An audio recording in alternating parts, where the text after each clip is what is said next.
What if the most daring romances of Hollywood's golden age never reached the screen, but were happening behind the cameras and hidden in plain sight within the films themselves? During the reign of the Production Code from 1934 to 1968, LGBTQ+ themes were strictly forbidden in American cinema, classified alongside sex perversion. Yet the silver screen still flickered with subtle coding, double entendres, and knowing glances that savvy viewers recognized as distinctly queer. Join us as we unveil 20 classic films where lesbian stories were hidden beneath the glamour, proving that sometimes the most revolutionary tales were the ones told between the lines. Queen Christina, 1933. The continental hush of an MGM soundstage witnessed Swedish import Greta Garbo slide into the doublet of Sweden's cross-dressing monarch and insist on filming the palace bedroom goodbye in a single, languid take. As Queen Christina, Garbo played a historical ruler who refused marriage and dressed in men's clothing, a role that eerily mirrored her own life's refusal to conform.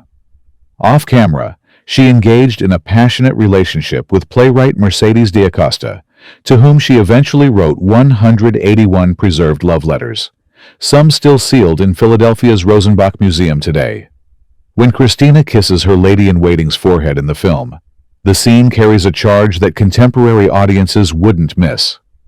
The movie's most memorable sequence has Christina caressing furniture in a room where she spent the night with a diplomat, saying, "I want to remember everything," her face conveying depths of desire the censors couldn't touch.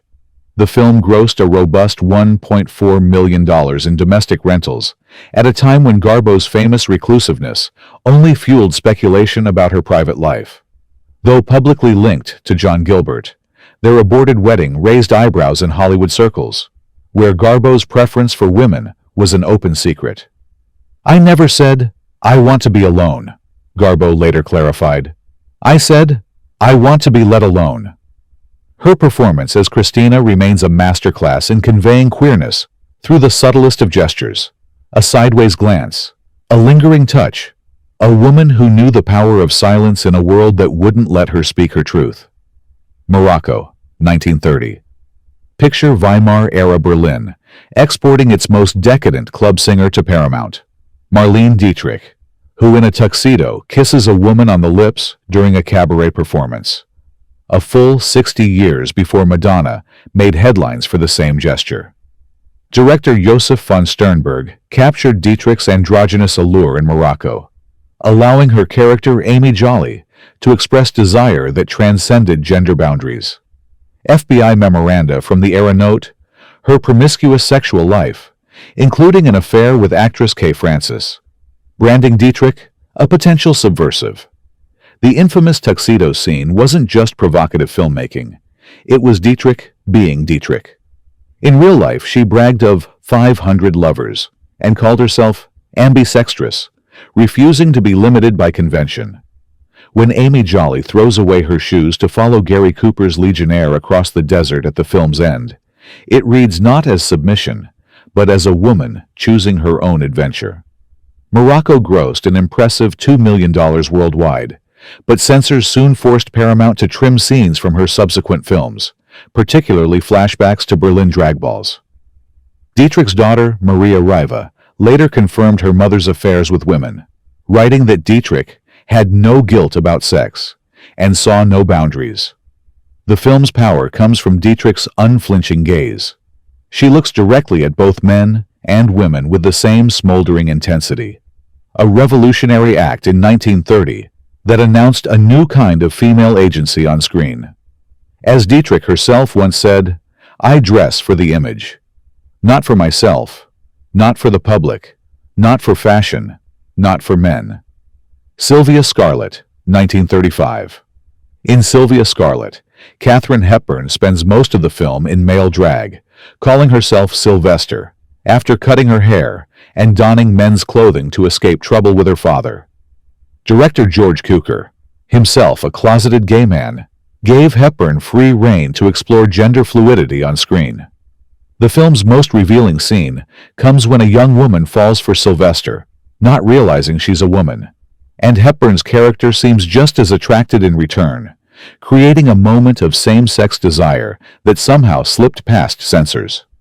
While the film famously bombed, it's now considered a landmark in queer cinema history. Off-screen, Hepburn's private life reflected similar complexity. Biographer William J. Mann's 656-page study introduces the Hepburn, who holidayed exclusively with Laura Harding, described as her husband in Hollywood circles. Hepburn once noted that her secretary Phyllis Wilborn was my Alice B. Toklas, a clear reference to Gertrude Stein's longtime partner. While filming Sylvia Scarlet, Hepburn reportedly courted co-star Brian Ahern's wife, Lily Palmer, off-set. Though she maintained a decades-long relationship with Spencer Tracy in the public eye, Hepburn's inner circle knew of her relationships with women.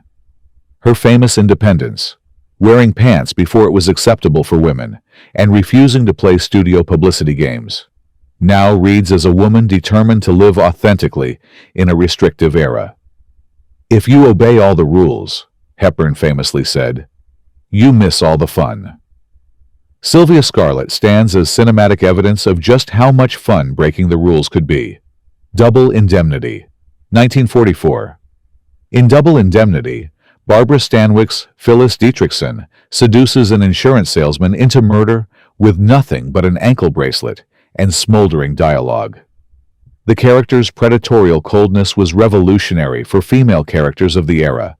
A woman using her sexuality as power, refusing to be controlled by men. But Hollywood insiders saw more in Stanwyck's performance than just acting talent. Columnist Clifton Webb famously called her my favorite Hollywood lesbian, while film historian Bose Hadley documented how Stanwyck's close friendships with women were an open secret on the Paramount lot. Off-screen, columnists whispered about Stanwyck's intimate dinners with costume designer Edith Head and her friend, Helen Ferguson. When Stanwyck divorced Robert Taylor after 12 years of marriage, she quietly bought a ranch with companion Harriet Corey. The film earned 5 Oscar nominations and $5 million in rentals, cementing Stanwyck's status as box office gold despite, or perhaps because of, the dangerous female autonomy she portrayed. Before Double Indemnity, Stanwyck had already established a pattern of playing strong, independent women who existed outside conventional morality in films like Ladies They Talk About and Babyface. Film critic Molly Haskell noted how Stanwyck brought a certain hardness and knowingness to her roles that appealed particularly to female audiences tired of simpering ingenues. Her famous line in Double Indemnity, "I'm rotten to the heart," carried extra resonance for queer viewers who understood all too well society's judgment of lives lived outside accepted norms. Today, Stanwyck's performances are studied not just for their noir brilliance, but for how they create space for female desire that refuses categorization. Grand Hotel, 1932. Before Mommy Dearest reframed her legacy, Joan Crawford was Hollywood's ultimate survivor, a working-class girl who clawed her way to the top through sheer force of will and an uncompromising work ethic. In Grand Hotel, Crawford plays a stenographer using her sexuality as currency in a world where women have few paths to power. The film's ensemble cast allowed Crawford to display the smoldering ambition that made her famous, but insiders noticed her particular chemistry with fellow cast member Greta Garbo, though they shared no scenes. Crawford's raw statistics tell one story: 4 husbands, 80 films, and a career spanning 4 decades. But Hollywood whispered about another narrative: her publicized sleepovers with Tallulah Bankhead on the Paramount lot, and her close friendships with numerous actresses. When Crawford divorced Douglas Fairbanks Jr., rumors swirled about her relationship with director Dorothy Arzner. Though Crawford never publicly acknowledged these relationships, her daughter Christina would later claim her mother was bisexual. Grand Hotel became both critical and commercial success, winning the Academy Award for Best Picture and establishing Crawford as a bankable star who could carry complex, morally ambiguous characters. Her famous line, "I want to be alone," actually spoken by Garbo in the film, became ironically linked to both women's carefully guarded private lives. Later in her career, when asked about longtime rival Bette Davis's sexuality, Crawford snapped, "Even I wouldn't sleep with Bette Davis." The calculated phrasing, "even I," speaks volumes about what industry insiders knew. Crawford's performances, particularly in films like Grand Hotel, now read as a woman presenting different faces to the world, understanding that survival sometimes meant hiding in plain sight. Lifeboat, 1944. Tallulah Bankhead brought her notorious off-screen persona to Alfred Hitchcock's claustrophobic war drama Lifeboat, playing a sophisticated journalist stranded with diverse survivors after a German U-boat attack. On set, Bankhead shocked the crew by refusing to wear underwear during overhead shots, prompting Hitchcock's famous quip when asked about the dress problem. "I don't know if this is a matter for the costume department, makeup, or hairdressing." This brazen attitude wasn't just for show. Bankhead proudly described herself as ambisextrous and allegedly kept a notebook of 3,000 sexual conquests, including both men and women. The film's tension derives partly from Bankhead's commanding presence. Her character Connie Porter begins as a privileged observer before losing her pretensions along with her belongings. In reality, Bankhead's privilege as a congressman's daughter allowed her freedoms other actresses couldn't risk.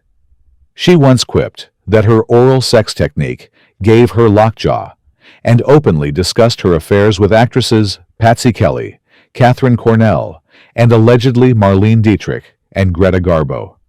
On Hitchcock's cramped set, she took newcomer actor Canada Lee bar-hopping through LA's underground gay speakeasies, defying segregation and sexual mores simultaneously. Though nominated for 3 Academy Awards, Lifeboat underperformed commercially, partly due to controversy over its complex portrayal of a German character. Bankhead's performance, however, stands as one of her defining screen roles, bringing her trademark intensity and sexual ambiguity to mainstream cinema. When asked about her bisexuality, Bankhead delivered her most famous line, "Darling, I don't know what I am. I've tried everything."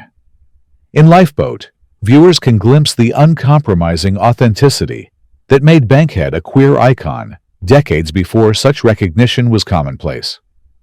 Merrily We Live, 1938. Unlike most lesbian actresses of her era, Irish-American comedian Patsy Kelly made no attempt to hide her sexuality, bringing her brash working-class sensibility to screwball comedies like Merrily We Live.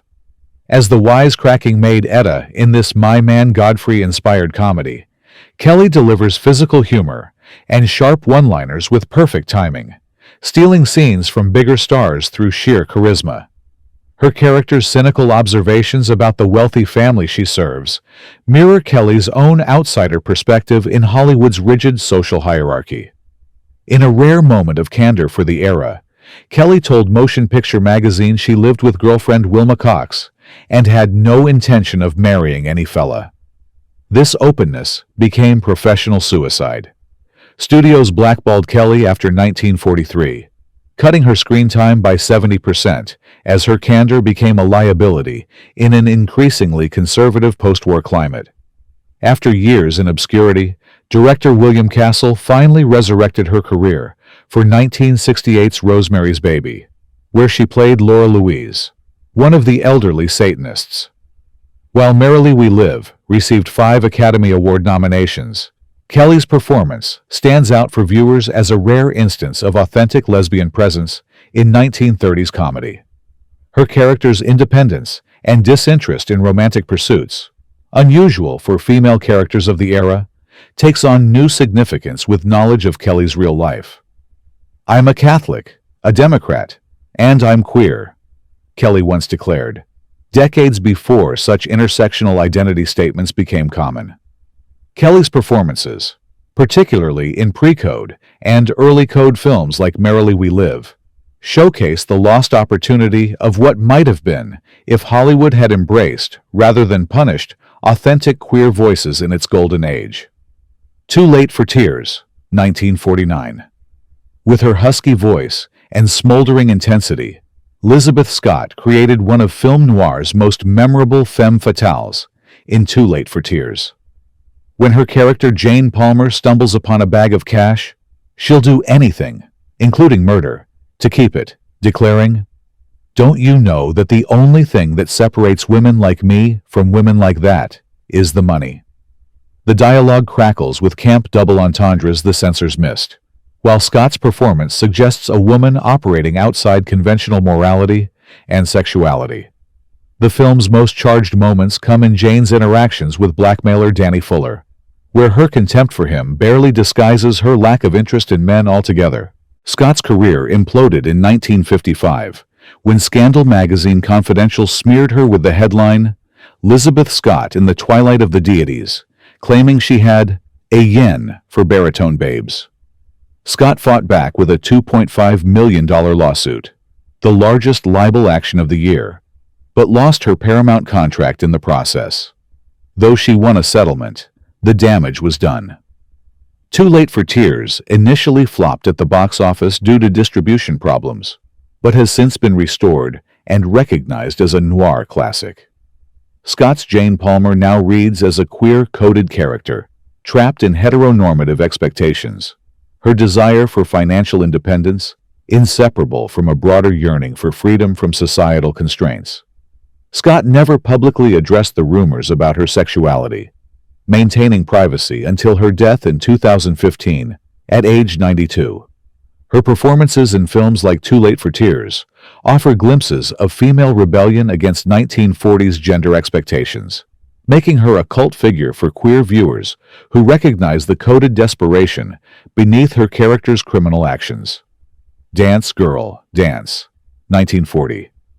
As the only woman directing A-features at major studios during the 1930s and early 1940s, Dorothy Arzner brought a distinctly female gaze to Hollywood cinema. In Dance Girl, Dance, she crafted a revolutionary exploration of women looking at women, following two dancers with opposite approaches to their art. Judy performs ballet for artistic fulfillment, while Bubbles uses burlesque for financial gain. The film's most famous scene features Judy confronting an objectifying audience, demanding, "Go on, look at me, I'm looking at you too." This meta-commentary on the male gaze came directly from Arzner's unique perspective as a lesbian woman in a male-dominated industry. Arzner lived 40 years with choreographer Marion Morgan and never hid her sexuality. She dressed in men's suits, kept her hair short, and socialized openly with the Hollywood sewing circle of queer women. Her technical innovations match her social daring. She invented the first boom microphone to allow Clara Bow more freedom of movement on set. In Dance Girl, Dance Arzner slipped an unmistakable exchange of gases between O'Hara and Ball past the Production Code Administration, creating what feminist film scholars now consider a landmark in female-directed cinema. The film initially performed poorly at the box office, but has been reappraised as ahead of its time in its exploration of female friendship, competition, and the commodification of women's bodies. Arzner directed her last feature in 1943 before transitioning to commercial work and teaching, where she mentored future filmmakers like Francis Ford Coppola. Her films, particularly Dance Girl, Dance, demonstrate how a queer female perspective behind the camera could transform Hollywood storytelling, creating space for women to be subjects rather than merely objects of desire. Salome, 1922. Russian-born actress and director Alla Nazimova produced, starred in, and essentially directed this avant-garde adaptation of Oscar Wilde's controversial play, pouring $350,000 of her own money into creating a symbolist masterpiece. As biblical temptress Salome, Nazimova performs the infamous Dance of the Seven Veils to seduce her stepfather King Herod into giving her the head of John the Baptist. The film's set design, inspired by Aubrey Beardsley's original illustrations for Wilde's play, creates a dreamlike, gender-fluid atmosphere where boundaries between masculine and feminine dissolve. Nazimova insisted on casting only gay or bisexual actors, creating what some film historians consider the first entirely queer production in Hollywood history. Off-screen, Nazimova hosted legendary parties at her 43 bungalow Garden of Allah estate on Sunset Boulevard, where Hollywood's queer community gathered for drag performances, nudity, and readings of banned literature. She coined the term sewing circle as code for Hollywood's lesbian network, and her relationship with writer Mercedes D'Acosta connected her to numerous actresses including Garbo and Dietrich. Though Salome proved commercially disastrous, bankrupting Nazimova and ending her producing career, it stands as perhaps the most explicitly queer film of the silent era. Made before the production code, it presents female desire as powerful and dangerous, while reveling in camp aesthetics that would disappear from mainstream cinema for decades. Modern restorations reveal the film's artistic merit, while Nazimova's Garden of Allah later inspired Seattle's first gay nightclub to take the same name. As both actress and filmmaker, Nazimova created space for queer expression in early Hollywood, with Salome representing the artistic peak of her boundary-pushing career, a film where the queer subtext isn't merely subtextual, but the entire artistic vision. Hollywood Remembered Memoir Tie-In, 1960. Though not a film itself, Mercedes D'Acosta's 1960 memoir, Here Lies the Heart, exposed the secret lesbian networks of Hollywood's golden age, causing such scandal that many of her former lovers disowned her. As both screenwriter and confidant to countless actresses, D'Acosta witnessed the hidden side of Hollywood from the 1920s through the 1950s. Her memoir sold 38,000 copies in hardback, extraordinary for the time, effectively outing half of Broadway and Hollywood's female elite. The book chronicles her relationships with Greta Garbo, Marlene Dietrich, Isadora Duncan, Ava Le Gallienne, and Nazimova. As a screenwriter, D'Acosta worked on several films, but found her scripts often sanitized their more daring elements. The daughter of wealthy Spanish immigrants, she moved comfortably through elite artistic circles, introducing many actresses to lesbian communities in Paris and Berlin during European tours. She famously boasted, "I can get any woman away from any man," and her memoir details how Hollywood's power structures accommodated queer relationships while keeping them hidden from public view. The fallout from her revelations was immediate. Garbo never spoke to her again, while other women denied her claims. Yet the memoir provides crucial documentation of queer Hollywood networks, otherwise erased from official histories. D'Acosta's financial struggles later in life. She died in poverty in 1968. Contrast sharply with the wealth and privilege of many who abandoned her after publication. Her memoir remains essential reading for understanding how lesbian relationships functioned within the studio system, revealing the personal costs of maintaining public facades necessary for stardom in an intolerant era.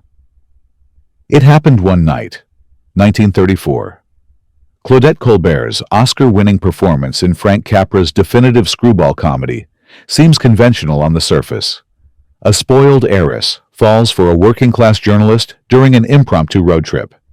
Yet Colbert brings subtle subversion to her portrayal of Ellie Andrews, particularly in the famous hitchhiking scene, where she upstages Clark Gable by showing her leg to stop traffic. Behind this seemingly heteronormative story lies Colbert's own complex reality. She maintained a lavender marriage to actor Norman Foster while involved with women, most notably Marlene Dietrich, during production of their film The Torch.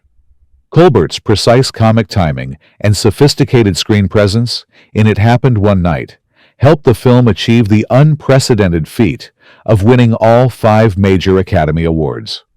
The iconic scene where Gable and Colbert share a motel room separated by the walls of Jericho takes on new meaning considering Colbert's private life, a visual representation of the walls separating public performance from private truth. Later in life, Colbert spent summers at her Barbados estate with Saks PR executive Helen O'Hagan, described by friends as her genuine life partner. When Colbert died in 1996, she left O'Hagan a $3.5 million estate and told friends to treat Helen as my spouse. One night's success helped establish Colbert as one of Hollywood's highest-paid actresses, giving her the financial independence to live authentically in private while maintaining her screen image. The film's runaway success, saving Columbia Pictures from bankruptcy, demonstrates how queer performers often created the very mainstream entertainment that excluded their realities, finding subtle ways to infuse conventional narratives with their unique perspectives. Show People, 1928. In King Vidor's silent comedy Show People, Marion Davies plays Peggy Pepper, an aspiring actress who transforms from slapstick comedian to dramatic star, mirroring Davies' own career trajectory. While primarily remembered today as newspaper magnate William Randolph Hearst's mistress, Davies' relationships with women remained carefully hidden by Hearst's protective publicity machine. The film's most revealing scenes show Peggy's intimate friendships with other actresses, particularly her mentorship by the character played by Aileen Manning, capturing the close-knit female communities that developed on studio lots. Davies' comic timing and expressive face make Show People one of silent cinema's most delightful meta-commentary on Hollywood itself.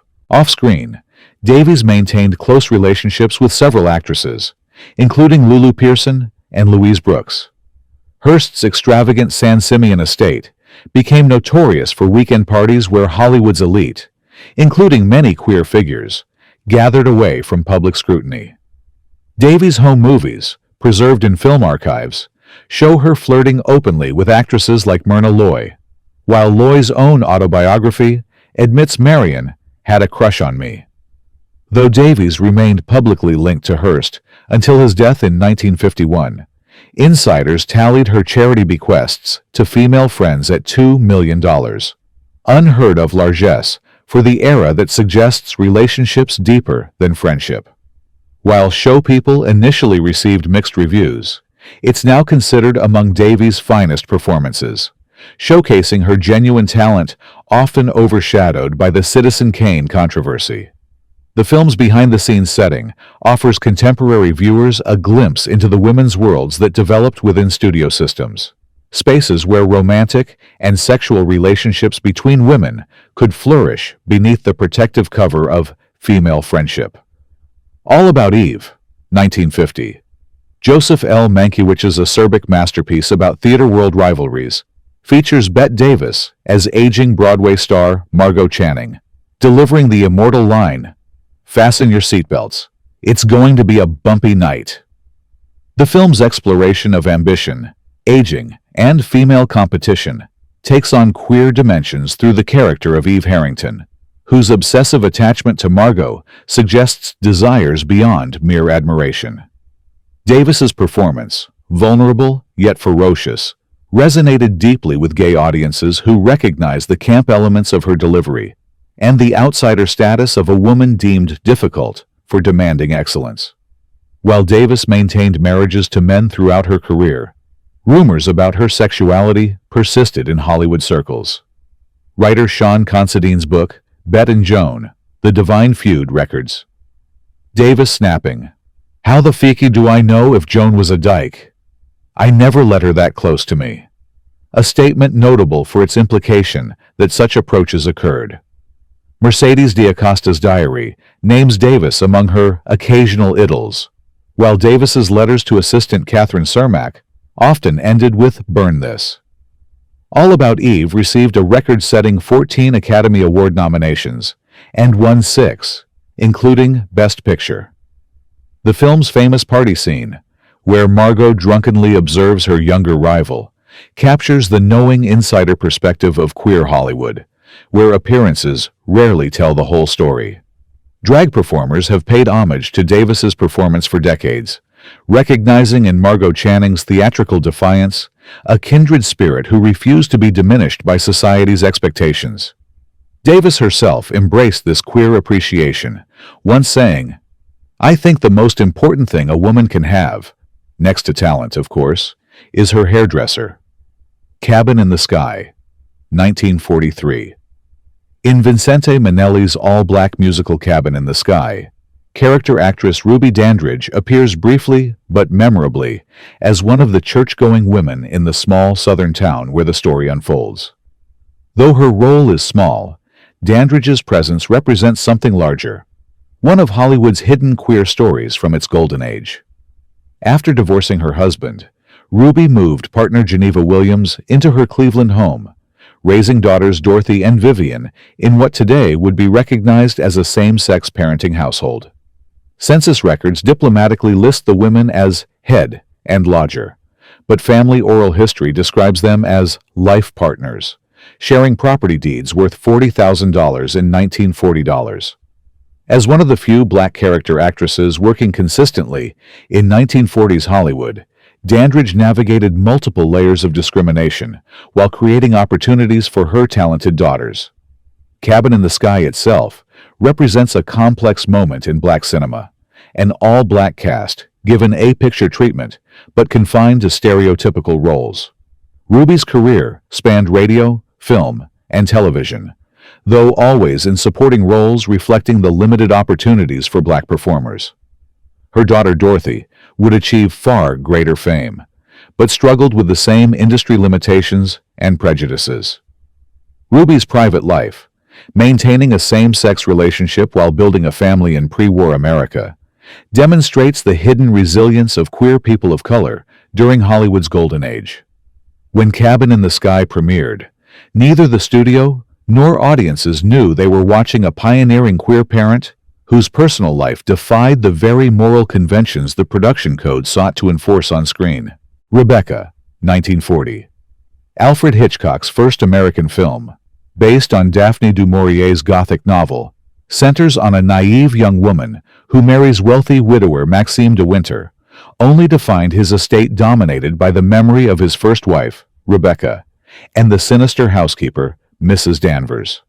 The film's queer subtext emerges through Mrs. Danvers' obsessive devotion to her dead mistress, culminating in a scene where she lovingly displays Rebecca's intimate garments, caressing them while describing her bedtime ritual of brushing Rebecca's hair.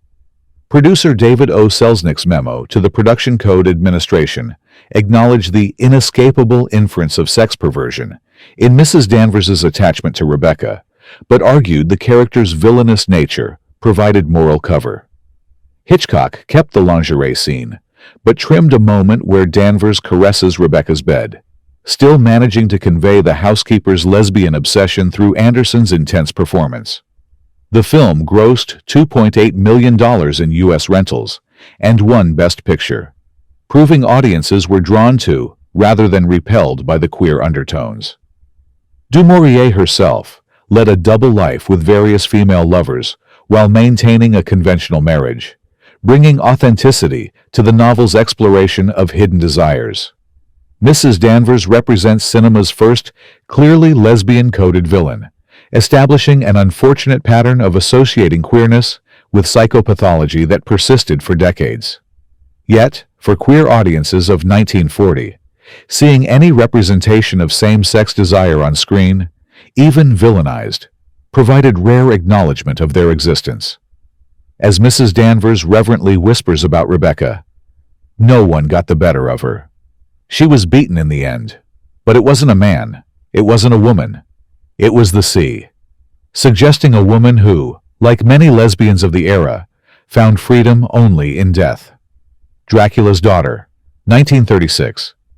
This overlooked Universal horror sequel introduced cinema's first lesbian vampire through Countess Maria Zaleska, who hopes to cure her unnatural desires through psychiatry after destroying her father Dracula's body.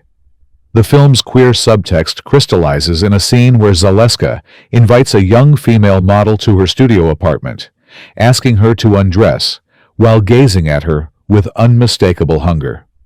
Director Lambert Hillier was forced to rewrite 3 drafts before the Production Code Administration approved the screenplay, but enough coded desire remained to establish the lesbian vampire as a horror archetype that would flourish decades later in European cinema. Holden's remarkable performance conveys both predatory threat and tragic longing. Her countess genuinely wishes to be normal, but cannot deny her nature. When she hypnotically tells the young model, "Don't be afraid, I don't want to hurt you," the double meaning would have been clear to queer viewers of 1936. Despite extensive censorship, the film managed a summer profit of $278,000 during the Depression, proving horror provided a vehicle for exploring forbidden sexualities under the guise of supernatural metaphor. Film historian David J. Scarlet notes the vampire's bloodlust has always functioned as a metaphor for desires society deems monstrous, with female vampires specifically coding lesbian desire as both dangerous and alluring. Countess Zaleska's final kidnapping of another female character cements the queer reading of her character. When she declares, "There are worse things than death," 1930s audiences would have understood the line as referring to her unnatural desires, while queer viewers might have recognized a different truth, that living authentically, even as a monster, was preferable to denial and self-hatred expected by society. Caged, 1950. This women's prison drama follows Marie Allen, a pregnant 19-year-old widowed after a botched robbery, as she transforms from innocent newcomer to hardened inmate. The film's lesbian subtext emerges through predatory inmate Vice Queen and butch prison matron Evelyn Harper, who exercise power through sexual coercion. Director John Cromwell and screenwriter Virginia Kellogg crafted a social problem film that condemns prison conditions while exploiting fears of lesbian corruption. The most explicit scene shows Harper gripping Parker's hair possessively before the production code forces the camera to pan away, leaving viewers to imagine what follows.